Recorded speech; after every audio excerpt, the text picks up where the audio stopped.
সাজুগুজু শেষ করে সবাই নিচে নেমে এলাম। আজকে সবাই ঘুরতে যাব। আসসালামু আলাইকুম বন্ধুরা, কেমন আছেন?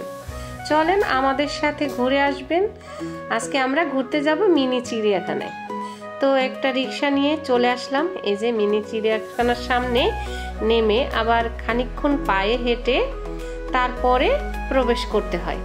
তো এখানে টিকিট কাউন্টার থেকে টিকিট নিয়ে তারপরে আমরা একসাথে সবাই একে একে প্রবেশ করলাম। আমার ছেলে একটা চিপস হাতে নিয়ে ঢুকে পড়লো। মেয়েটার তো ঘুরতে এসে ঘুমায় গেল।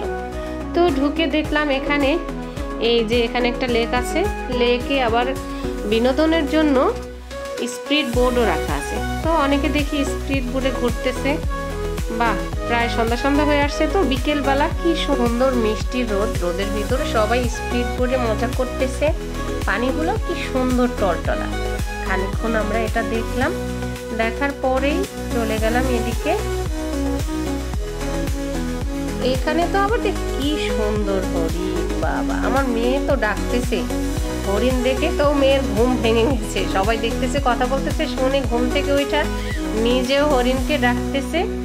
এখানে দাঁড়ায় আমরা সবাই হরিণ দেখলাম। কি সুন্দর যে সিংহলা হরিণ। ও বাবা, এর পাশে আবার কি এগুলা এক প্রজাতির হরিণ। এরপর চলে আসলাম অ্যাকোয়ারিয়ামের মাছ দেখার জন্য। এখানে সুন্দর মাছ আছে। তারপর দেখি ও বাবা, বানরগুলা কি করতেছে। সব দর্শকরা চিপস, বাদাম, বুট খেতে দিচ্ছে। ওরা কি সুন্দর বসে বসে খাচ্ছে। এরপরে এখানে আবার দেখি মিউল প্রজাতি আছে, ভারত থেকে আনা এগুলা। তারপর দেখি ভুটানের গরু আছে। ভুটানের গরুগুলা আমাদের দেশের গরুর মতো না, এগুলো একটু দেখতে খাটো খাটো। তো এগুলা দেখতে দেখতে আরো অনেক কিছু দেখলাম। এখানে আবার বাচ্চাদের বিনোদনের ব্যবস্থা আছে। আবার এই কোণাটায় এখানে বাচ্চারা ঢুকে বিভিন্ন রকম খেলনায় উঠে খেলা করতে পারবে। এখানে আছে বাচ্চাদের জন্য ছোট ট্রেন, দোলনা। তো বাচ্চারা এখানে ঢুকে আবার টিকিট কেটে কেটে এক একটা খেলনা চড়ে আনন্দ করতেছে সবাই। এই যে দেখেন ছোট ছোট বাচ্চারা কি সুন্দর দোল খাইতেছে। এখানে আমরা বসে কিছুক্ষণ আবার বিশ্রাম নিলাম। তারপর আবার নেমে হেঁটে চারদিকে আবার দেখলাম। এখানে ভাল্লুক, বানর, সাপ, বিভিন্ন প্রজাতির পাখি, অনেক কিছু দেখলাম। আমার ছেলে মেয়ে তো খুবই খুশি। আমার মেয়ের হাসি দেখেই বোঝা যাচ্ছে কতটা খুশি। আমার ছেলে এখানে আবার একটু খেলাধুলা শুরু করলো।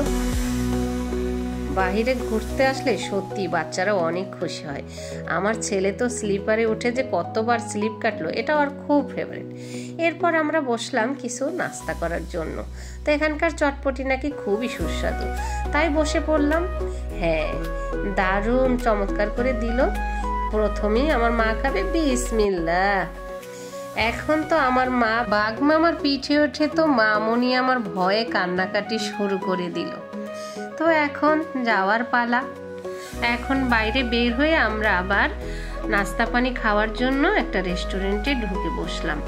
তো ছেলে বলল এখানে চিকেন চপ খাবে নান রুটির সাথে। দিনটি খুবই আনন্দের সাথে কাটালাম। আজ এ পর্যন্তই। আল্লাহ হাফেজ।